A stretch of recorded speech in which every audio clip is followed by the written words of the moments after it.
आप सब, मैं हुई सर। आप देख रहे हैं मेरे YouTube channel nursing lecture and जाओ फ्रेंड्स। तो आज हमारा 6th क्लास है हमारे नर्वस सिस्टम का। 5 क्लासेस मैंने बता दिया है, जिसमें फर्स्ट क्लासेस में इंट्रोडक्शन है, सेकंड क्लासेस में आपका नर्व से रिलेटेड है, न्यूरॉन से रिलेटेड है, थर्ड क्लास में आपका CSF वगैरह है और साथ में क्लासिफिकेशन वगैरह भी है। और इसके अलावा आपके मैनेजर्स वगैरह सहित पूरे 5 क्लास आपके बने हुए हैं, है ना। आज हमारा 6वां क्लास है, जिसमें हम देखेंगे पार्ट्स ऑफ ब्रेन के बारे में। फ्रेंड्स, आई होप कि मेरे इस नोट से आप सभी को अच्छे से क्लियर समझ आएगा। एक एक पॉइंट, एक एक लाइन आपको क्लियर हो जाएंगी, है ना। और अगर आपको ये वीडियो अच्छी लगती है तो एक लाइक शेयर ज़रूर कर देना फ्रेंड्स। और अगर हमारे इस चैनल पे आप नए हैं तो चैनल को सबसे पहले सब्सक्राइब करके बेल आइकन प्रेस कर लीजिए। अगर ये 2 काम आप करके रखें हैं तो आने वाले सभी वीडियो के नोटिफिकेशन आपके फ़ोन में पहुँच जाएंगे। और अगर नहीं किए हैं तो तुरंत से कर लीजिए, नहीं तो आपको एक एक वीडियो सर्च करने पड़ेंगे। ठीक है फ्रेंड्स, तो बात करते हैं पार्ट्स ऑफ ब्रेन। आज हमारा 6th क्लास है और यहाँ पे हम एक एक पार्ट को पढ़ेंगे ब्रेन का। कोई भी डाउट रहे तो आप कमेंट कर सकते हैं, ठीक है। तो स्टार्ट करते हैं पार्ट्स ऑफ ब्रेन। तो सबसे पहले आप सभी को पता है कि पार्ट्स ऑफ ब्रेन में ब्रेन के जो पार्ट होते हैं, आपका सेरिब्रम हो गया, देन सेरिबेलम हो गया,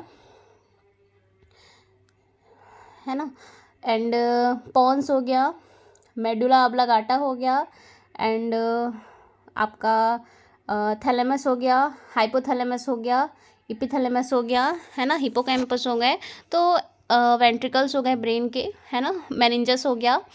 तो इस तरीके से बहुत सारे पार्ट होते हैं ब्रेन के। तो हम एक एक पार्ट को डील करेंगे यहाँ पे, एक एक पार्ट को हम देखेंगे फ्रेंड्स, ठीक है। आप सभी को स्ट्रक्चर्स पता है ना ब्रेन का, है ना।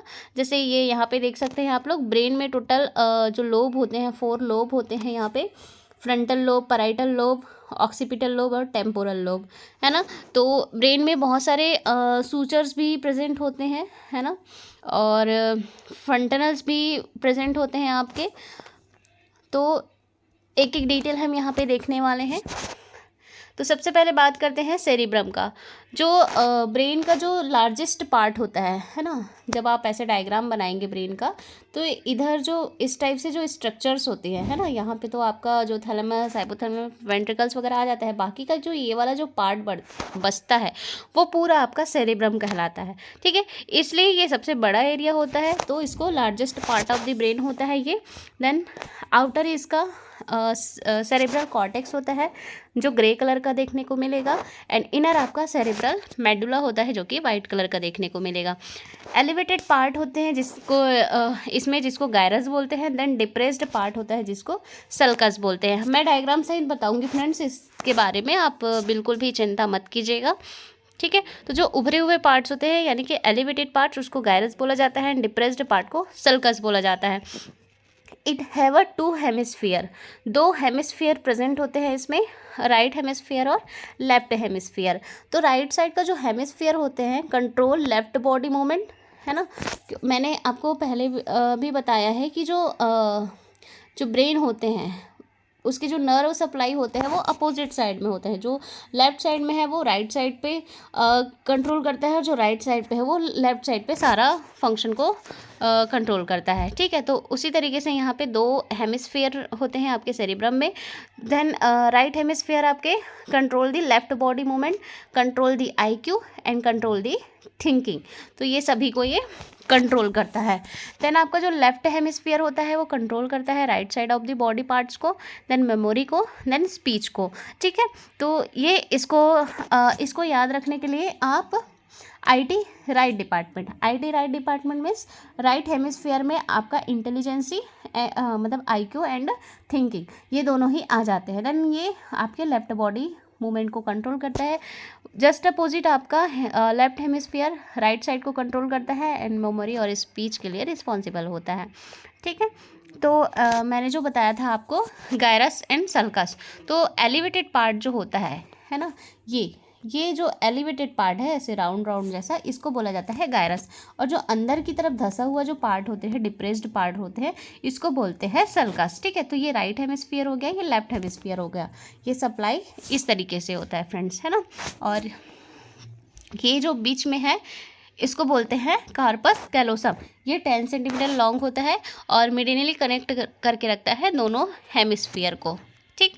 देन इसको जो सेरिब्रम में जो इस टाइप से जो स्ट्रक्चर होता है इसको बोलते हैं फॉक्स सेरिब्राई, ठीक है, विच divide both hemisphere fold of dura mater. Dura mater का इसमें ये जो फोल्ड दिख रहा है आपको, ये जो फोल्ड है ये ड्यूरामेटर का फोल्ड है, ठीक है। ये जो है दोनों हेमिस्फीयर को डिवाइड करता है ड्यूरामेटर के फोल्ड बना करके, और इसको पूरा आपको फॉक्स सेरिब्राई बोला जाता है, ठीक है। तो आई होप कि आपको यहाँ तक का समझ आया होगा। पार्ट्स ऑफ ब्रेन में आपको सेरिब्रम को मैंने बताया, 2 हेमिस्फीयर इसमें प्रेजेंट होते हैं और इसमें 2 स्ट्रक्चर देखने को मिलते हैं आपको, गायरस और सल्कस, ठीक है। देन आगे हम बढ़ेंगे तो लोब ऑफ द सेरिब्रम। तो सेरिब्रम का आप सभी जानते हैं कि जो सेरिब्रम होते हैं यानी कि जो ब्रेन का जो लोब होता है वो 4 लोब्स होते हैं, ठीक। तो यहाँ पे 4 लोब आपको दिखाया है, मैंने पहले भी दिखाया था कि फर्स्ट आपका हो गया फ्रंटल लोब, देन आपका पैराइटल लोब, देन आपका टेम्पोरल लोब एंड लास्ट आपका ऑक्सीपिटल लोब। ये 4 लोब आपके जो ब्रेन है उसमें प्रेजेंट देखने को मिलेगा, ठीक है। देन इसके अलावा आपके 3 आपके लाइन फीचर्स मिलेंगे। फीचर्स में आपके ये हो गया आपका सेंट्रल फीचर, ये हो गया आपका लेटरल फीचर, देन ये हो गया आपका पैराइटो ऑक्सीपिटल फीचर्स। तो टोटल 3 फीचर्स यहाँ पे आपको देखने को मिलेंगे सेरिब्रम में, ठीक है। लोब की बात करें तो 4 lobe and sulcus of cerebrum में, सल्कस इसी को ही सल्कस बोला गया है और इसी को ही फीचर्स भी बोला जाता है, ठीक है। तो सेंट्रल सल्कस रोलैंडी फीचर बोलते हैं इसको, सेंट्रल को, है ना, जो सेंट्रल सल्कस बना है उसको रोलैंडी फीचर बोलते हैं। देन लेटरल सल्कर को आपको साइल्वियस फीचर बोलते हैं, बिटवीन फ्रंटल एंड टेम्पोरल बोल के बीच में होता है। देन पैराइटो ऑक्सीपिटल को बिटवीन पैराइटल एंड ऑक्सीपिटल के बीच में होता है ये वाला, ठीक। तो 3 टाइप के इस टाइप के आपके फीचर्स या सल्कस प्रेजेंट होते हैं आपके सेरिब्रम में। नेक्स्ट हम फंक्शन की बात करते हैं कि सेरिब्रम का फंक्शन क्या है। तो इससे पहले हमने भी देखा कि राइट हेमिस्फीयर लेफ्ट हेमिस्फीयर में कि वो स्पीच का और आईक्यू, थिंकिंग, जजमेंट, ये सारे फंक्शन वो कर रहा था, है ना। तो बात करते हैं यहाँ पे sensory function, motor function and psychological function, ठीक है। तो सेंसरी फंक्शन में ये ऑल सेंसेशन को रिसीव करता है, सभी टाइप का सेंसेशन का काम करता है। देन मोटर में ऑल एक्टिविटी करता है। साइकोलॉजिकल फंक्शन में ये आपका मेमोरी, आईक्यू, थिंकिंग, ये सब चीज़ को कंट्रोल करता है, रेगुलेट करता है, ठीक। Area of cerebrum, area of cerebrum में आपका in 4 lobe some area present with the perform cerebrum function, ठीक है। जो 4 लोब जो होते हैं, तो यहाँ पे जो 4 लोब होते हैं फ्रेंड्स, इसमें आपका जो है और आपके इन 4 लोब सम एरियाज प्रेजेंट होते हैं ना, इसमें एरियाज प्रेजेंट होते हैं। एरिया ऑफ सेरिब्रम जिसको बोला जाता है, फ्रंटल लोब में 4 एरिया देखने को मिलेगा, पैराइटल लोब में आपको 2 एरिया देखने को मिलेगा, टेम्पोरल लोब में 3 एंड ऑक्सीपिटल लोब में 1 एरिया देखने को मिलेगा और एक स्पेशल एरिया भी प्रेजेंट होता है। तो ये पूरा सेरिब्रम में जितने भी एरिया है और जितने भी लोब है उसके बारे में यहाँ पे स्ट्रक्चर के साथ साथ नाम भी आपके लिए लिखा हुआ है। उससे पहले हम यहाँ पे देखते हैं कि ये पर्सन है आपका, है ना, ये पर्सन है और इसकी जो है आई में देखिएगा आप, है ना, यहाँ पे ऑप्टिक नर्व कहाँ जा रहा है, ऑक्सीपिटल लोब पे। तो इस टाइप से जो लोब होते हैं, है ना, उसमें हर एक लोब का अलग अलग काम होता है, अलग अलग नर्व सप्लाई होता है, ठीक है। तो उसी को हम देखते हैं यहाँ पे एरियाज ऑफ सेरिब्रम। तो एरिया ऑफ सेरिब्रम में फ्रंटल लोब में आपके 4 एरिया है। तो उस 4 एरिया में ये देखिए यहाँ पे ये चारों एरिया यहाँ पे दिखेगा आपको, ठीक है। तो 4 एरिया में यहाँ पे फ्रंटल लोब में है pre motor area, primary motor area, somatosensory area, then एक जो है आपका यहाँ पे देख लेते हैं primary motor area, pre motor area, pre frontal area, then Broca area, ठीक है। नहीं, ये वाला नहीं है इसमें, ये आपका जो है primary motor area, frontal lobe का जो 4 लोब है उससे रिलेटेड यहाँ पे डायग्राम देख लेते हैं, फिर यहाँ पे नोट्स को भी देख के आपको समझ आ जाएगा, ठीक है। तो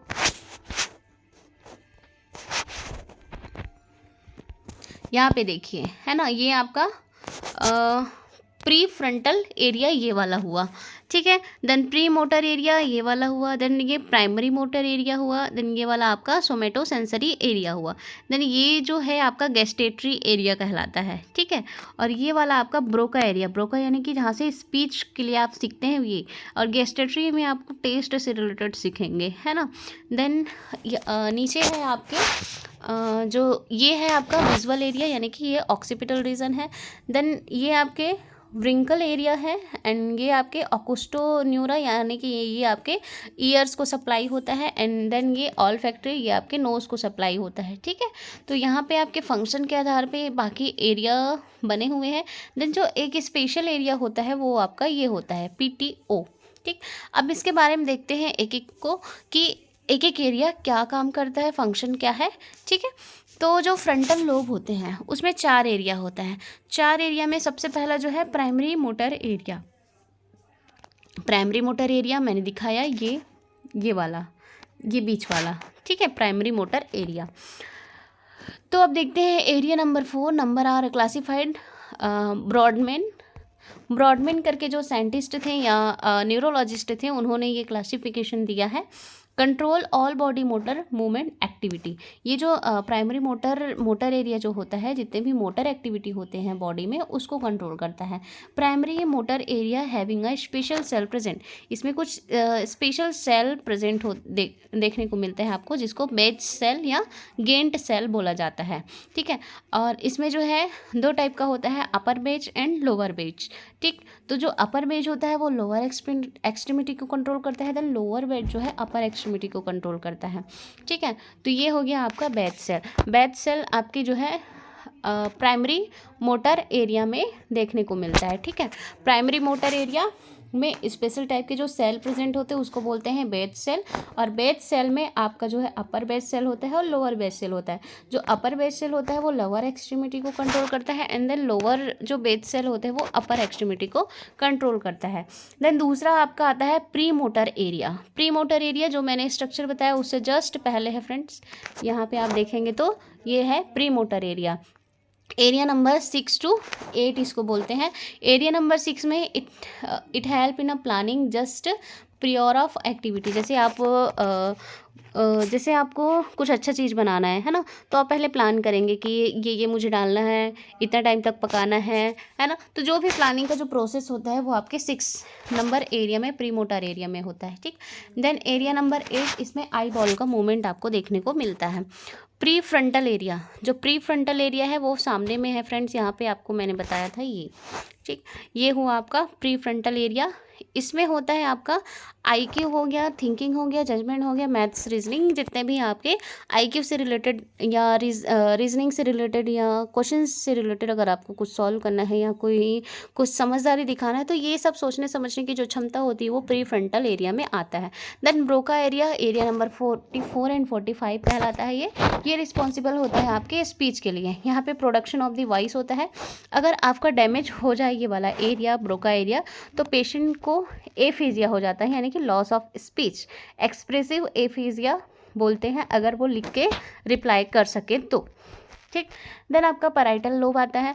पैराइटल लोब में भी 2 एरिया होते हैं, जिसको एक को सोमेटो सेंसरी एरिया बोला जाता है। एरिया नंबर 1, 2, 3, इसमें sensation like pain, touch, vibration, temperature, pressure, ये सारे चीज़ आपको फील होंगे। देन जो इसका बी होता है गैस्टेटरी एरिया, इसमें आपको टेस्ट का होता है, मैंने पहले भी बताया है ना।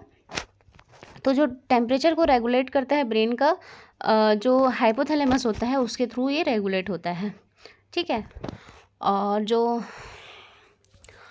नेक्स्ट टेम्पोरल लोब, थर्ड है आपका टेम्पोरल लोब। टेम्पोरल लोब में भी आपको 3 एरिया देखने को मिलेगा, Wernicke area, acoustic area and olfactory area. जो व्रिंकल एरिया होता है वो क्या काम करता है, interpretation of word, comprehension of speech. ये 39 एंड 40 नंबर का एरिया होता है। अगर डैमेज हो जाए तो एफेजिया यानी कि रिसेप्टिव एफेजिया होते हैं। पेशेंट यहाँ पे समझ ही नहीं पाता है जो बोलते हैं उसको या क्या बोलना है ये। तो ये रिंकल एरिया में ये होता है कि interpretation of the word, comprehension of speech, मतलब उसको अगर इसका डैमेज हो जाए तो उसको समझने में या बोलने में प्रॉब्लम देखने को मिलता है रिंकल एरिया पे। तो ये भी आपका स्पीच के लिए, इंटरप्रिटेशन ऑफ वर्ड, किसी वर्ड को समझने के लिए रिस्पॉन्सिबल होता है। देन अकॉस्टिक जो एरिया होता है, एरिया नंबर 41 42, ये हीयरिंग में हेल्प करता है। देन आपका ऑल्फैक्टरी एरिया है, वो स्मेल में हेल्प करता है। ऑक्सीपिटल लोब फर्स्ट जो है आपका, देन लास्ट आपका जो फोर्थ लोब है उसमें एक एरिया होता है और ये विजुअल एरिया, ठीक है। विजुअल एरिया जो है आपका हेल्प करता है विज़न में, और ये एरिया नंबर 17 18 एंड 19 होता है, ठीक है। जो 17 होता है वो विजुअल परसेप्शन के लिए होता है, 18 होता है वो विजुअल इंटरप्रिटेशन के लिए, 19 होता है हेल्प इन आई बॉल के मूवमेंट के लिए। तो जो जितना एरिया है 17 18 19, उसका तीनों का ही अलग अलग काम है। 17 आपके विजुअल परसेप्शन को परसीव करने के लिए, ये विजुअल इंटरप्रिटेशन की वो क्या चीज़ है उसको इंटरप्रेट करता है। देन 19 में आई बॉल के मूवमेंट में ये हेल्प करता है। नेक्स्ट जो आपका था पीटीओ है ना, पराइटो टेम्पो ऑक्सीपिटल एरिया, जो पीटीओ करके जो एक्स्ट्रा स्पेशल एरिया था उसके बारे में यहाँ पे है कि ये help in a name size of any object, किसी भी ऑब्जेक्ट का, जैसे आपके हाथ में कोई पेंसिल है ना, इस पेंसिल का साइज क्या है, शेप क्या है ना, इसके बारे में जानने के लिए आपको ये जो पीटीक्यू एरिया होता है, पराइटो टेम्पो ऑक्सीपिटल एरिया, पीटीक्यू, तो ये यहाँ पे रिस्पॉन्सिबल होते हैं, ठीक है। तो मैंने ये सारा चीज़ आपको बताया फ्रेंड्स कि आपका कौन सा एरिया कौन सा फंक्शन करता है। तो ये है आपका पीटीक्यू, जो कि आपको किसी भी ऑब्जेक्ट के साइज से रिलेटेड है ना, उससे रिलेटेड आपको इंटरप्रिटेशन करने में हेल्प करता है। फ्रंटल एरिया आपके आईक्यू थिंकिंग, ब्रोका एरिया आपके स्पीच से रिलेटेड, ऑल्फैक्टरी आपके स्मेल से रिलेटेड, अकॉस्टिक आपको हियरिंग से रिलेटेड, रिंकल्स आपको किसी भी वर्ड्स को इंटरप्रिटेशन करने में, विजुअल एरिया आपको किसी भी चीज़ को देखने में, गैस्ट्रेटरी टेस्ट से रिलेटेड, सोमेटो सेंसरी आपके कोई भी एक्टिविटी को करने के लिए, देन मोटर एरिया भी आपकी एक्टिविटी से ही रिलेटेड है, दोनों ही मोटर, ठीक है। तो इस टाइप से आपके ब्रेन में जितने लोब है, 4 लोब है, और उस 4 लोब के अंदर जितने भी एरियाज आते हैं उसको हमने देख लिया है। और ये जो पार्ट है पूरा वो सेरिब्रम का पार्ट है फ्रेंड्स। ये आपके, जैसे आप किसी कॉलेज का एग्ज़ाम दे रहे होंगे उसमें उतना ये क्वेश्चन नहीं बनेंगे, लेकिन जो आपके एमसीक्यूज़ जो क्वेश्चन होते हैं ना, उससे क्वेश्चन ज़रूर बन सकते हैं, क्योंकि जितने भी आपके कॉम्पिटिटिव एग्ज़ाम होते हैं, एम्स हो गया, ESIC हो गया, या कोई भी competitive exam, medical, paramedical, nursing जो भी हो है ना, उसमें आपके क्वेश्चन बनने के चांसेस रहते हैं ऐसे, इसलिए आपको फुल एक एक डिटेल पढ़ना ज़रूरी है ना। आप एनाटॉमी जानेंगे अच्छे से तभी तो आप फिजियोलॉजी जान पाएंगे कि इसका काम क्या है, फिजियोलॉजी जान पाएंगे, एनाटॉमी जान पाएंगे, तब आप किसी डिजीज़ को भी अच्छे से जान पाएंगे, है ना। तो आगे है फ्रेंड्स हमारा, तो आपको आई होप ये सारा चीज़ समझ आया होगा अच्छे से, है ना। फिर बात करते हैं ट्रैक्ट ऑफ सीएनएस यानी कि जो सेंट्रल नर्व सिस्टम होते हैं उसमें कितने ट्रैक्ट होते हैं। हमने जो पहले ट्रैक्ट पढ़ा था वो ट्रैक्ट अलग है, और यहाँ पे ये ट्रैक्ट जो है छोटा सा ट्रैक्ट है, ये आपके सेरिब्रम के अंदर का ट्रैक्ट है, ठीक है। तो ट्रैक्ट ऑफ सीएनएस, इसमें जो है आपका प्रोजेक्टिव ट्रैक्ट होता है, कमीशियल ट्रैक्ट होता है, आरिकुएट ट्रैक्ट होता है, ठीक है। तो इसमें जो है आप देख सकते हैं यहाँ पे ये वाला जो है आपका प्रोजेक्टिव ट्रैक्ट हो गया, एंड ये जो ऊपर में है ये हो गया आपका एरिकुएट ट्रैक्ट। देन ये वाला जो वेंट्रिकल्स वाला जो है आपका हो गया कमीशर ट्रैक्ट, ठीक है, ब्रेन के अंदर। तो ये जो 3 ट्रैक्ट हैं वो है क्या और उसके काम क्या है, ठीक। तो ये जो प्रोजेक्टिव ट्रैक्ट होते हैं वो क्या होते हैं कि ये group of axon which connect brain to spinal cord, ठीक। इसका काम है कि ये ब्रेन से स्पाइनल कॉर्ड को कनेक्ट करने का काम करता है प्रोजेक्टिव ट्रैक्ट, ठीक। और ये ग्रुप ऑफ एक्सॉन होता है सिर्फ, ठीक। तो इसका एग्जांपल आपका पैरामिडल ट्रैक्ट हो गया, एक्स्ट्रा पैरामिडल ट्रैक्ट हो गया, इसको हमने पहले भी पढ़ा है फ्रेंड्स, है ना। जो पैरामिडल ट्रैक्ट होता है वो for brain to spinal cord को जोड़ने का काम करता है, एंड जो एक्स्ट्रा पैरामिडल ट्रैक्ट होता है वो brain stem plus spinal cord को जोड़ने का काम करता है, ठीक। तो पैरामिडल ट्रैक्ट आपका प्रोजेक्टिव में 2 ट्रैक्ट आते हैं, पैरामिडल एंड एक्स्ट्रा पैरामिडल। जो पैरामिडल होते हैं वो ब्रेन जो फोर ब्रेन होता है से स्पाइनल कॉर्ड को जोड़ने का काम करता है, एंड एक्स्ट्रा पैरामिडल जो है आपका brain stem plus spinal cord आ जाते हैं उसमें। देन आपका कमीशियर जो ट्रैक्ट होता है वो group of axon which connect both hemisphere, जो हमने दोनों हेमिस्फीयर पढ़ा था ना, ठीक है।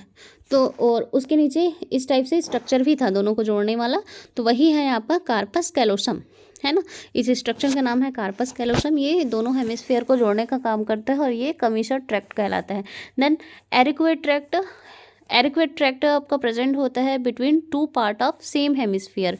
और यहाँ पे जो कार्पस कैलोसम है ये तो दो हेमिस्फीयर के बीच में प्रेजेंट है ना। यहाँ पे देखिए ये दो हेमिस्फीयर के बीच में प्रेजेंट, लेकिन यहाँ पे ये जो छोटा सा स्ट्रक्चर दिख रहा है ये वाला जो प्रेजेंट है आपका, जैसे इस टाइप से आपके स्ट्रक्चर है ना। तो ये दो के बीच में जो प्रेजेंट है इसको बोला गया है आपका एरिक्वेट ट्रैक्ट। ठीक, तो ये 3 टाइप के ट्रैक्ट होते हैं जो कि ब्रेन के जो स्ट्रक्चर हैं और स्पाइनल कॉर्ड के स्ट्रक्चर है उसको जोड़ के रखने का ही काम करते हैं। और ये सभी आपके जो है सेरिब्रम के पार्ट्स होते हैं, इसलिए हमने सेरिब्रम्स के अंदर इतने सारे स्ट्रक्चर को देखे हैं। ठीक है, आई होप कि आपको अच्छे से समझ आया होगा पूरा सेरिब्रम क्या है। अगर नहीं आया तो आप मुझे कमेंट कीजिएगा और मैं और अच्छे से समझाने की कोशिश करूँगी, लेकिन आपको इतना में समझ आ ही गया होगा फ्रेंड्स, है ना। आगे बात करते हैं।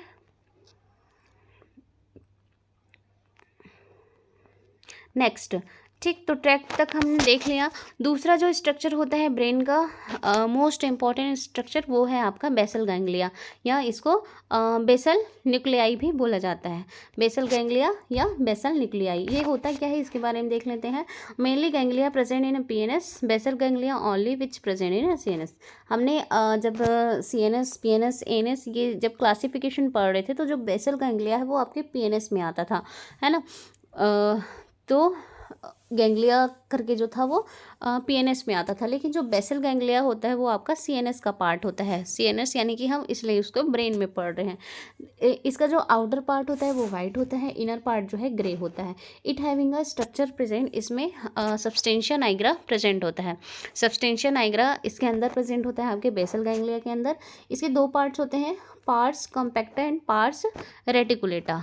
Parse compacta and pars reticulata, इसके 2 पार्ट होते हैं सब्सटेंशिया नाइग्रा के। पार्स कम्पेक्टा जो है सिक्रीशन करते हैं आपके डोपामिन का, एंड पार्स रेटिकुलेटा आपके सिक्रीट करता है गाबा का। ठीक है फ्रेंड्स, यहाँ पे बहुत इंपॉर्टेंट चीज़ है समझने वाली, क्योंकि जितने भी आपके न्यूरोट्रांसमीटर है जैसे डोपामिन हो गया, गाबा हो गया, नॉरएपिनेफ्रिन, एपिनेफ्रिन, ये सारे चीज़ की जब एबनॉर्मलिटी हो जाती है तो ही साइकेट्रिक डिजीज़ स्टार्ट होती है ना। तो जो मेन जो आपके डोपामिन और गाबा को जो सिक्रीट करने वाला पार्ट है ब्रेन का वो है आपका बेसल गैंग्लिया, और बेसल गैंग्लिया में भी आपका substantia Niagara. Substantia Niagara 2 part में डिवाइड होगा, parse compacta and pars reticulata. तो जो पार्स कम्पेक्टा होती है वो सिक्रीट करता है आपका डोपामिन को, डीसी से याद रखना, dopamine pars compacta. Then pars reticulata आपका सिक्रीट करता है गाबा को।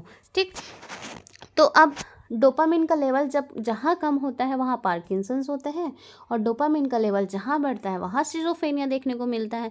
वैसे ही अगर गाबा का लेवल कम हो जाता है तो एंजाइटी देखने को मिलता है। ठीक है, तो function of the basal ganglia, तो ये ऑटोमेटिकली वॉलेंट्री मूवमेंट को कंट्रोल करता है, जैसे आपका आई की ब्लिंकिंग हो गया, सलाइवा स्वालोइंग हो गया, फेशियल एक्सप्रेशन हो गया, तो ये हमारे ऑटोमेटिकली होते हैं ना। जैसे हमारा आई का ब्लिंकिंग हो गया ऑटोमेटिकली होता है, हमारे मुंह में जो सलाइवा आता है वो भी ऑटोमेटिकली आता है।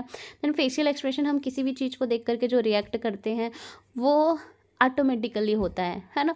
तो ये जितने भी ऑटोमेटिक वॉलेंट्री मूवमेंट होता है उसको ये कंट्रोल करने का काम करता है आपका बेसल गैंग्लिया। नेक्स्ट, और initiation of all motor activity, जितने भी मोटर एक्टिविटी होती है उसका इनिशिएशन करता है relay centre of motor activity. सभी मोटर एक्टिविटी का ये रिले सेंटर होता है, यानी कि एक स्टार्टिंग या उसको इनिशिएट करने वाला ये पॉइंट होता है आपका बेसल गैंग्लिया। ठीक है, देन पार्किंसंस के बारे में हम थोड़ा सा देख लेते हैं, क्योंकि यहाँ पे डोपामिन के डाउन होने से पार्किंसंस होता है। तो डिजीज़ ऑफ बेसल गैंग्लिया है जो पार्किंसंस होती है वो, इसमें सिम्टम्स आपको मास्क लाइक फेस देखने को मिलता है। Then dyskinesia, disturbance of the movement, drooling of salivation, pilling roll, tremor देखने को मिलता है। देन सेफलिंग गेट, इंसान ठीक से चल नहीं पाता। ठीक, तो ये सभी देखने को मिलता है आपको पार्किंसन में। जस्ट उसके अपोजिट आपको सिजोफेनिया में आपको डोपामिन बढ़ा हुआ देखने को मिलेगा। यहाँ पे ट्रीटमेंट में आपको डोपामिन ब्लॉकर दिया जाता है, D2 ब्लॉकर जिसको बोलते हैं, जो कि डोपामिन को कम करता है, और कम करता है तो ये EPS कॉज करता है। और EPS क्या होता है? एक्स्ट्रा पैरामिडल सिम्टम्स होता है। इसके बारे में भी हमने पहले जो क्लास है उस वहाँ मैं बता चुकी हूँ कि क्यों होता है, क्योंकि जो एक्स्ट्रा पैरामिडल जो ट्रैक्ट होते हैं वो डैमेज हो जाता है, इसलिए एक्स्ट्रा पैरामिडल सिम्टम्स देखने को मिलता है ना। और ये जो होता है वो हेलोपेरिडोल से मैक्सिमम होता है, इसलिए हेलोपेरिडोल जो है मैक्सिमम EPS कॉज करता है। ठीक, तो पार्किंसन लाइक सिम्टम्स यहाँ पे देखने को मिलता है अगर EPS हुआ तो। हाँ, तो जो EPS होता है उसमें इस टाइप से सिम्टम्स देखने को मिलता है ना, इसलिए इसको स्यूडो पार्किंसंस बोला जाता है, क्योंकि पार्किंसंस में तो आपका डोपामिन कम हो रहा है, और यहाँ पे सिजोफ्रेनिया हमारा डोपामिन ज़्यादा है लेकिन हम उसको कम करने का दवाई दे रहे हैं, तो अब वो पार्किंसन जैसे हो गया कि डोपामिन बहुत ज़्यादा कम हो गया, इसलिए उसको स्यूडो पार्किंसन यानी कि एक टाइप का फॉल पार्किंसन या पार्किंसन लाइक सिम्टम होने की वजह से इसको स्यूडो पार्किंसन बोला जाता है, जब सिजोफ्रेनिया में EPS देखने को मिलेगा तब। ठीक, तो आई होप कि आपको ये दोनों अच्छे से समझ आया होगा फ्रेंड्स। आगे चलते हैं यहाँ पे एक्स्ट्रा कॉपर, है ना। अब आते हैं कॉपर पे। कॉपर की जो एक्स्ट्रा जब बॉडी में डिपोजिशन हो जाता है ना, बॉडी में रहने लगता है जब कॉपर, तो उसे विल्सन्स डिजीज़ स्टार्ट होती है। ठीक, तो जब एक्स्ट्रा कॉपर जो है स्टोर होता है आपके लिवर में या बेसल गैंग्लिया में, ट्रांसफ़र होता है ये सिरलोप्लाज्मिनोजन प्रोटीन के फॉर्म में। ठीक है, इसकी डिफिशियंसी होती है, copper not transfer, and copper की टॉक्सिसिटी हो जाती है। जब जो कॉपर होते हैं एक्स्ट्रा स्टोर हो जाते हैं लिवर में, बेसल गैंग्लिया में, है ना, जो तो कॉपर जो है प्लाज्मा माइनोजन जो प्रोटीन होती है इसकी डिफिशियंसी होने लगती है। डिफिशियंसी होने से जो कॉपर है वो ट्रांसफ़र नहीं हो पाते, जिससे कॉपर जो है जमने लगती है बॉडी में, और कॉपर की टॉक्सिसिटी हो जाती है। जब कॉपर की जो टॉक्सिसिटी हो जाती है तो उस डिजीज़ को बोलते हैं विल्सन्स डिजीज़। और यहाँ पे ये जो कॉपर है वो जमने लगती है बॉडी में, और आँख में एक रिंग सा स्ट्रक्चर आपको सिम्टम्स देखने को मिलता है। इसका अर्लीस्ट सिम्टम उसको बोलते हैं केसर फ्लेशर रिंग, है ना, केसर फ्लेशर रिंग उसको बोलते हैं। ये अर्लीस्ट सिम्टम होता है आपके विल्सन्स डिजीज़ का। ठीक, और आई में, देन बेसल गैंग्लिया में, देन लिवर में, ये तीनों जगह ये अपना इफेक्ट दिखाते हैं, इसको डैमेज कर देते हैं विल्सन्स डिजीज़, है ना। Kayser Fleischer ring earliest symptoms of Wilson's disease होता है। ये MCQs बनते हैं, 1000 बार पूछे गए क्वेश्चन है फ्रेंड्स, तो आप इसको अच्छे से ध्यान पे रखिएगा। देन विल्सन्स डिजीज़ कॉपर की टॉक्सिसिटी की वजह से होता है, तो इसका एंटीडोट दिया जाता है आपका पेनिसिलामाइन। ठीक, एंटीडोट यहाँ पे होता है पेनिसिलामाइन। तो यहाँ पे हमने 3-4 डिजीज़ देख लिया अपना, पार्किंसंस भी देख लिए, है ना, सिजोफ्रेनिया भी देख लिए, देन आपका विल्सन्स डिजीज़ भी देख लिया, कॉजेज़ भी देख लिए, कौन कौन से मेन साइन सिम्टम होते हैं, एंटीडोट क्या है वो भी देख लिए। ठीक, तो आगे जो है स्ट्रक्चर आपका लिम्बिक सिस्टम। ठीक, तो यहाँ पे आपका जो बेसल गैंग्लिया है वो कंप्लीट होता है। तो जो बेसल गैंग्लिया सिर्फ 2 काम है फ्रेंड्स, जो आपके न्यूरोट्रांसमीटर है ना, जो न्यूरो एंजाइम्स हैं डोपामिन और गाबा, इसको सिक्रेट करने का काम करते हैं। इसमें 2 टाइप का स्ट्रक्चर होता है, पार्स कम्पैक्टा एंड पार्स रेटिकुलेटा। उसके थ्रू आपका डोपामिन एंड गाबा का सिक्रीशन होता है। फ्रेंड्स, नेक्स्ट जो स्ट्रक्चर आता है आपका वो है आपका लिम्बिक सिस्टम। ठीक है, लिम्बिक सिस्टम भी आपके जो है ब्रेन के जो पार्ट होते हैं वही होते हैं। ये इसको इमोशनल ब्रेन भी बोला जाता है। It includes some organ like आपका hippocampus, amygdala, thalamus, olfactory bulb, hypothalamus and epithalamus. जितने भी आपके जो ब्रेन के बीच में आप देखते हैं ना मिड ब्रेन में, ये सभी आपके इसमें आ जाते हैं कि आपका हिपोकैम्पस हो गया, एमाइगडाला हो गया, and thalamus, hypothalamus, epithalamus, olfactory bulb, ये सभी आपके लिम्बिक सिस्टम का पार्ट होता है। इसलिए इसको सिस्टम का नाम दिया गया है, क्योंकि इसमें बहुत सारे ऑर्गन आ जाते हैं, और ये इमोशनल ब्रेन कहलाता है। तो सबसे पहले आपका जो है हिपोकैम्पस के बारे में देखते हैं। ये मेमोरी का काम करता है। ये present in a temporal lobe, आपकी जो टेम्पोरल लोब है उधर होता है। ये short term memory convert long term memory, आपकी जो शॉर्ट टर्म मेमोरी होती है उसको लॉन्ग टर्म में कन्वर्ट करने का काम करता है हिपोकैम्पस। जैसे आपका डॉग बाइट में आपका रेबीज़ का रिस्क होता है ना, तो जो निगरी बॉडी होती है प्रेजेंट इन हिपोकैम्पस, जो निगरी बॉडी यानी कि जो रेबीज़ का जो निगरी बॉडी होता है वो एक टॉक्सिक सब्सटेंस होता है जो कि मतलब उसको फिर से उसको रेबीज कॉज करने में हेल्प करता है। तो जो निगरी बॉडी होती है वो उसके हिपोकैम्पस में प्रेजेंट होता है ना। इन विट्रो नॉट पॉसिबल, ठीक। तो ये उसके हिपोकैम्पस में प्रेजेंट होता है। देन तो इस टाइप से ये शॉर्ट टर्म मेमोरी को लॉन्ग टर्म में कन्वर्ट कर देता है। देन आपका एमाइगडाला, लिम्बिक सिस्टम का दूसरा पार्ट है आपका एमाइगडाला। ये क्या करता है, ये इमोशनली जितना भी इमोशनल से रिलेटेड, जैसे आपका हैप्पी हो गया, सैडनेस हो गया, फियर हो गया, एंगर हो गया, हेट, जेलस, है ना, ग्रेडीनेस, ये सारा चीज़ को आपको एमाइगडाला कन्वर्ट करता है, ठीक है। देन कंट्रोल करता है। All factory bulb, all factory जो है हेल्प इन ऑल फैक्शन, यानी कि स्मेल में हेल्प करता है। तो ये आपका लिम्बिक सिस्टम का हुआ। आगे भी और है फ्रेंड्स आपके लिम्बिक सिस्टम के जो पार्ट है, जैसे आपका थैलेमस, ये सब। तो जो ब्रेन होता है उसका 3 पार्ट होता है, आप सभी को पता है, forebrain, midbrain, hindbrain, prosencephalon, mesencephalon and rhombencephalon. तो जो प्रोएंसेफेलॉन होता है उसका पार्ट होता है आपका डायंसेफेलॉन। तो उसमें क्या क्या आते हैं उसको देख लेते हैं। तो उसमें आता है आपका थैलेमस, ये जो है 80% पार्ट ऑफ डायंसेफेलॉन का 80% पार्ट बनाता है। आउटर इसका वाइट होता है, देन इनर इसका ग्रे होता है। बिटवीन 2 लोब ऑफ थैलेमस, ये जो थैलेमस का जो 2 लोब होते हैं उसके बीच में 3rd वेंट्रिकल्स प्रेजेंट होते हैं, ठीक है। इधर इधर आपके थैलेमस प्रेजेंट होता है और ये बीच में आपका 3rd वेंट्रिकल्स प्रेजेंट होते हैं, ठीक। फंक्शंस की बात करें थैलेमस, तो relay centre of all sensation, सभी सेंसेशन का ये रिले सिस्टम होता है। ऑल सेंसेशन जैसे कि टच हो गया, पेन हो गया, वाइब्रेशन हो गया, passing to cerebrum via the thalamus, ठीक। सेरेब्रम तक पास करता है थैलेमस के थ्रू, एक्सेप्ट ऑल फैक्ट्री, ठीक है। यहाँ पे टच हो गया, पेन हो गया, वाइब्रेशन, सेंसेशन, ये सारी चीज़ को ये पास करता है, लेकिन आपका जो ऑल फैक्शन है वो इसके थ्रू नहीं होता, ठीक है।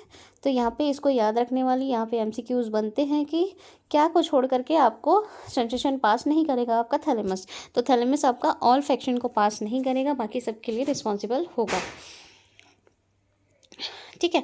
Also known as gateway of pain, इसको गेटवे ऑफ पेन भी बोलते हैं फ्रेंड्स, क्योंकि अगर हमारे बॉडी में अगर कोई पेन होता है ना, तो उसका जो सेंसेशन है वो हाइपोथैलेमस के थ्रू पहले आता है, देन सेकंड आपका स्पाइनल कॉर्ड के थ्रू आता है, ठीक है। हमारे ब्रेन तक जो सिग्नल पहुंचता है वो हाइपोथैलेमस ही पहुंचाने का काम करता है, टच, पेन एंड वाइब्रेशन का, इसलिए इसको गेटवे ऑफ पेन बोला जाता है, ठीक है। गेटवे ऑफ इंडिया, है ना, ये जो है आपके मुंबई में है। देन इंडिया गेट आपके दिल्ली में है। ये छोटा सा एमसीक्यू है, जब मैं नोट्स बना रही थी तब मैंने ये भी बना दिया, ठीक। देन दूसरा आपका जो है हाइपोथैलेमस, हाइपोथैलेमस का जो वेट होता है 4 to 5 ग्राम होता है। Below thalamus and above pituitary present 4 to 5 gram weight, master of the master gland, ठीक। तो मास्टर ग्लैंड किसको बोला जाता है, पिट्यूटरी को। Master of the master gland is a hypothalamus, ये 4 से 5 ग्राम का होता है, और ये जो है थैलेमस के नीचे पिट्यूटरी के ऊपर ये प्रेजेंट होता है। इसकी जो फंक्शन की बात करें तो ये बॉडी टेम्परेचर को रेगुलेट करता है ना, मैंने पहले भी बताया था, बॉडी टेम्परेचर को आपको रेगुलेट करता है कौन, हाइपोथैलेमस। तो इसका 2 पार्ट होता है, anterior hypothalamus and posterior hypothalamus. तो जो एंटीरियर हाइपोथैलेमस होता है वो हीट लॉस यानी कि थर्मोलाइसिस का काम करता है, और जो पोस्टीरियर हाइपोथैलेमस होता है वो हीट रेगुलेशन या प्रोडक्शन या थर्मोजेनेसिस का काम करता है, ठीक है। तो ये हीट को लॉस भी कराता है, प्रोडक्शन भी कराता है। तो इंटीरियर आपका लॉस कराएगा, थर्मोलाइसिस, एंड पोस्टीरियर आपका थर्मोजेनेसिस का काम करता है। तो ये 2 टाइप से काम करता है। पहला तो ये हो गया कि ये टेम्परेचर को रेगुलेट करता है, दूसरा ये हंगर को कंट्रोल करता है, ठीक है। अगर एपेटाइट हुआ, भूख लगी, तो खाने की इच्छा बढ़ेगी, देन सेटिस्फैक्ट्री हो जाती है तो अब खाना को छोड़ना है, इस टाइप का जो हमारे बॉडी में जो होता है ना, हमारा पेट भरने के बाद हमको उस खाने की तरफ लगाव नहीं रहता। वही अगर हमको बहुत ज़्यादा भूख लगती है तो हम खाने के लिए हमारे लार भी टपक जाते हैं। तो ये हंगर सिस्टम जो हो उसको भी कंट्रोल करता है आपका हाइपोथैलेमस। तीसरा आपकी जो सेक्सुअल एक्टिविटी होती है, जैसे आपका थर्स्ट हो गया, स्लीप क्लॉक हो गया, सर्काडियम रिदम हो गया, ये सारा चीज़ को आपको मेंटेन करता है हाइपोथैलेमस। और चाइल्ड में जो स्लीप साइकिल मेंटेन होता है बाय द पीनियल ग्लैंड, ठीक है। जो सर्काडियम रिदम, स्लीप साइकिल, जो बायोलॉजिकल जो रिदम होता है चाइल्ड में, वो पीनियल ग्लैंड के द्वारा मेंटेन होता है, कंट्रोल होता है। और बाद में जो पीनियल ग्लैंड है उसका फंक्शन नहीं रहता है, इसलिए जब एडल्ट होते हैं तो ये सारे जो सिस्टम है वो हाइपोथैलेमस के द्वारा कंट्रोल होते हैं, ठीक। कंट्रोल ऑटोनोमस नर्व सिस्टम, जो ऑटोनोमस नर्व सिस्टम होते हैं, सिंपैथेटिक एंड पैरासिम्पैथेटिक, जो हमने पिछले वीडियो में 4th क्लास में पढ़ा है ना। अगर आपने नहीं पढ़ा है फ्रेंड्स तो पूरा वीडियो देख सकते हैं आप लोग, डिस्क्रिप्शन बॉक्स में आपको लिंक मिल जाएगा, ठीक है। तो ऑटोनोमस जो सीएनएस होता है, control autonomous nervous system, ANS को भी ये कंट्रोल करता है, सिंपैथेटिक एंड पैरासिम्पैथेटिक को। 5th ये एंडोक्राइन फंक्शन को भी रेगुलेट करता है। एंडोक्राइन फंक्शन यानी कि बहुत सारे हार्मोन्स रिलीज़ करता है ना।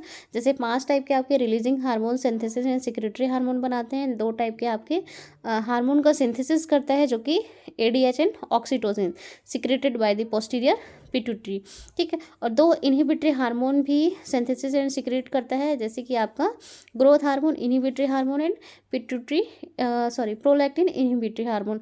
तो ये इतने आपके हार्मोन सिक्रेट करते हैं, इसलिए इसको एंडोक्राइन फंक्शन भी होता है आपके हाइपोथैलेमस का। देन 3rd पार्ट होता है आपका इपिथैलेमस, ठीक है। जो इपिथैलेमस होता है वो क्या काम करता है, प्रेजेंट सुपीरियर ऑफ थैलेमस। ये जो है आपके जो थैलेमस होते हैं उसके ऊपर वाले पार्ट को बोला जाता है epithalamus. Help in emotional function, emotional function में ये हेल्प करता है आपका थैलेमस भी और इपिथैलेमस भी। देन मेटाथैलेमस भी होता है, तो metathalamus lateral of the thalamus present होता है। It help in visual in auditory response, क्योंकि ये जैसे ये आपका ये थैलेमस है 3rd वेंट्रिकल के बाहर है ना, तो इसके जो ऊपर है वो हो गया आपका इपिथैलेमस, जो लेटरली बीच में जो प्रेजेंट है ये हो गया आपका मेटाथैलेमस। तो ये जो है आपके विजुअल में और ऑडिटरी में के लिए रिस्पॉन्सिबल होते हैं। तो ये कंप्लीट आपका हो गया जो 4 ब्रेन हैं उसके स्ट्रक्चर्स, एंड साथ में आपका जो लिम्बिक सिस्टम के जो 4 ब्रेन है उसके स्ट्रक्चर, ठीक है। इसके बाद हम देखेंगे मिड ब्रेन को।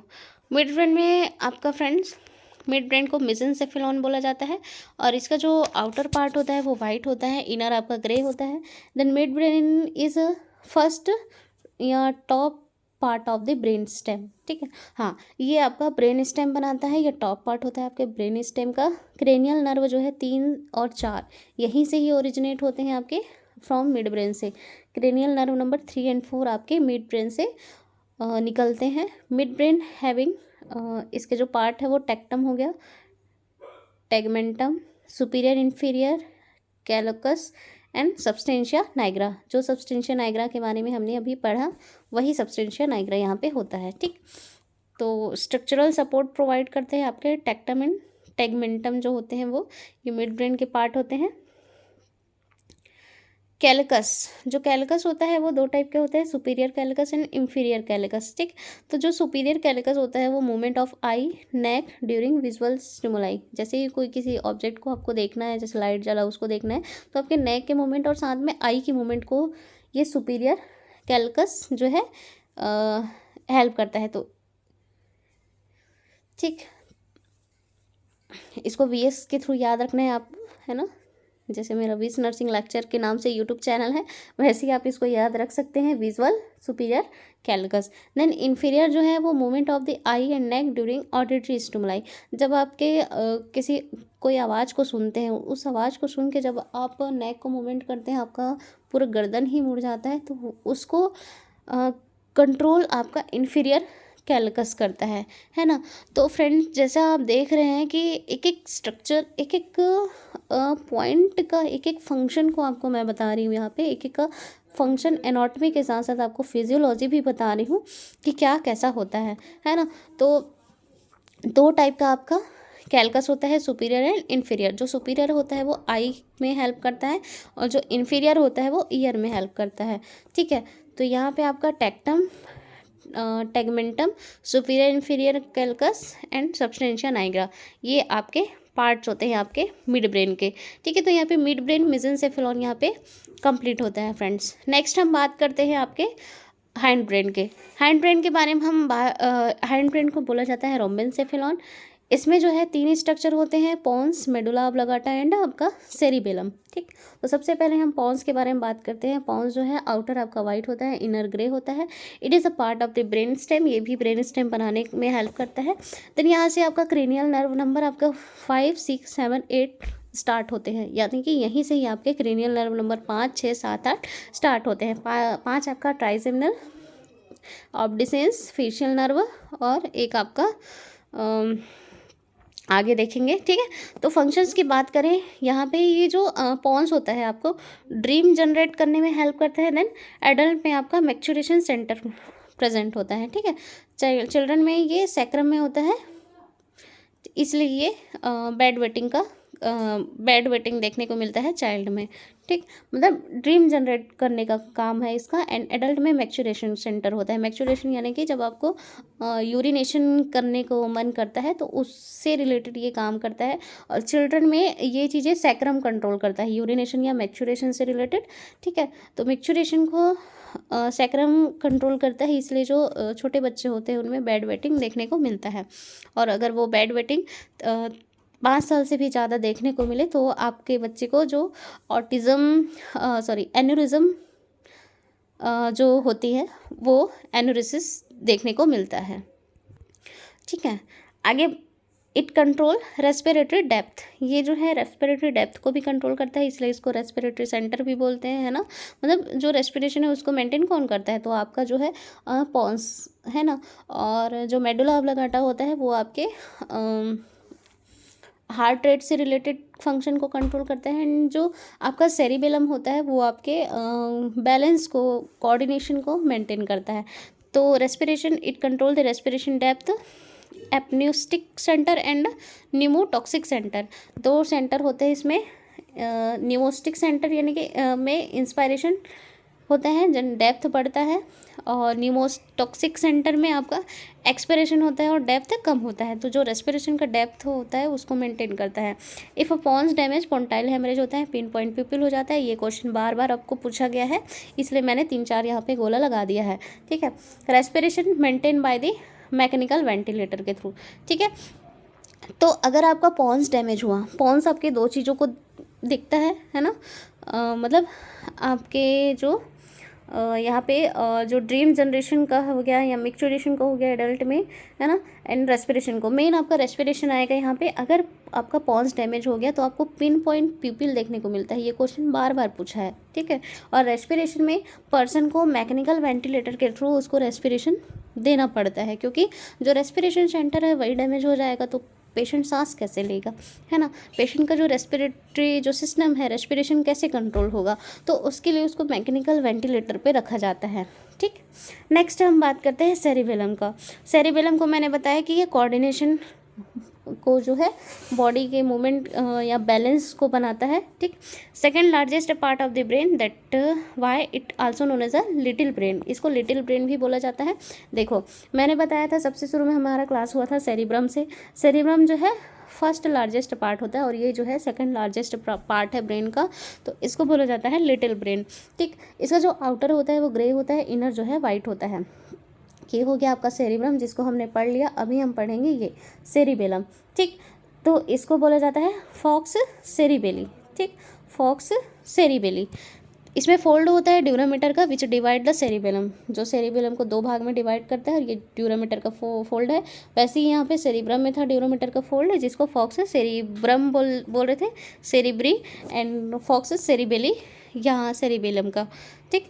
देन यहाँ पे वर्निक्स देखने को मिलता है, मेडियली कनेक्ट बोथ सेरिबेलम, जो वो दोनों सेरिबेलम को कनेक्ट करके रखता है उसको बोलते हैं वर्निक्स, ये वाले स्ट्रक्चर को, ठीक।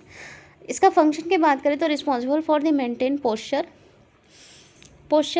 कोऑर्डिनेशन और बैलेंस ऑफ द बॉडी। मैंने पहले ही बताया कि पोस्चर हो गया आपका, बैलेंस हो गया, उसको मेंटेन करने का काम करता है। वेस्टिबुलो कॉक्लियर नर्व, यहाँ पे vestibule branch also help in a balance, ठीक। जो वेस्टिबुलो कॉक्लियर नर्व होते हैं वो भी आपको बैलेंस में हेल्प करते हैं। ये जो है आपके ईयर में सप्लाई होता है, ठीक है, इसलिए कान भी आपके बैलेंस का काम करता है, ये हमने सुना है। और ये हमेशा बैलेंस का काम आपके वेस्टिबुलो कॉक्लियर नर्व भी करता है, जो कि आपके ईयर के अंदर होता है, जो कि हीयरिंग का काम भी करता है, बैलेंसिंग का काम भी करता है, जो वेस्टिबल्स में सप्लाई होता है वो, ठीक। तो ये जो दोनों है आपके cerebellum and vestibulocochlear nerve, ये दोनों ही आपके बैलेंस का काम करते हैं। Note for assess balance a test perform Romberg test, ठीक है। बैलेंस को चेक करने के लिए एक टेस्ट होता है जिसका नाम है रोमबर्ग टेस्ट। तो इस टाइप से आपको एमसीक्यूज देखने को मिलते हैं फ्रेंड्स मेरे इस नोट्स में, इसलिए मैं बोलती हूँ कि आप पूरा वीडियो को देखा करें और ज़्यादा से ज़्यादा शेयर करें, ताकि जो कैंडिडेट किसी कॉम्पिटिशन एग्ज़ाम की तैयारी कर रहे हैं उसका तैयारी अच्छे से हो सके। ठीक, नेक्स्ट हमारा जो स्ट्रक्चर है वो मेडुला ऑब्लांगाटा। रोमबर्ग टेस्ट में उसको मैं आगे बताऊंगी आपको जब हम डायग्नोस्टिक इवोल्यूशन पढ़ेंगे तब। ठीक, तो मेडुला ऑब्लांगाटा क्या होता है? It is a important in a vital organ of the nervous system का सबसे इंपॉर्टेंट वाइटल ऑर्गन होता है। आउटर इसका वाइट होता है, देन इनर इसका ग्रे होता है। It is a part of the brain stem आपके मिड ब्रेन से हो गया, सेरिबेलम से हो गया, पॉन से हो गया, देन मेडुला ऑब्लांगाटा, ये सभी से ही मिल के बनते हैं। देन क्रेनियल नर्व यहाँ से 9, 10, 11 बार आपका सप्लाई होते हैं या ओरिजिनेट यहीं से ही होते हैं, स्टार्ट यहीं से ही होते हैं। नेक्स्ट आपका vital organ of nerve system कहलाता है ये।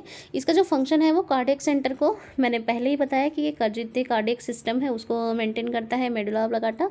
जैसे आपका हार्ट रेट हो गया, कार्डियक आउटपुट हो गया,